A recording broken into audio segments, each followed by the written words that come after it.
Once you have completed your segment outline and marked your keep out areas, it is time to place your solar modules. There's a couple ways to do this, but the fastest and easiest way is using a quick fill option. All you need to do is hover over the segment name. This will show a new quick menu there. You're going to select the orientation of your modules. You're going to select a module from your library. And then all you really need to do is press fill, and the software will do a max fill of that roof.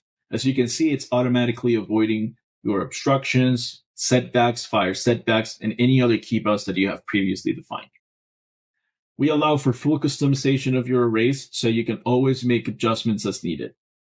What you're seeing now is what we call a dynamic mode. As you move your array, the software will give you different configurations depending on the space that's available.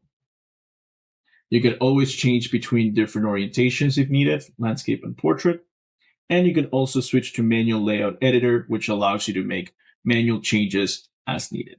So in this example, let's say I want to remove those modules there, or maybe I want to try a mixed orientation design.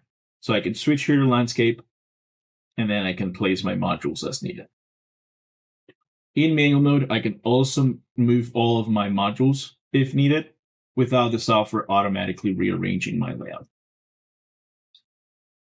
Now you're able to see production numbers. You can also see your shading analysis, and you can move on to the next steps.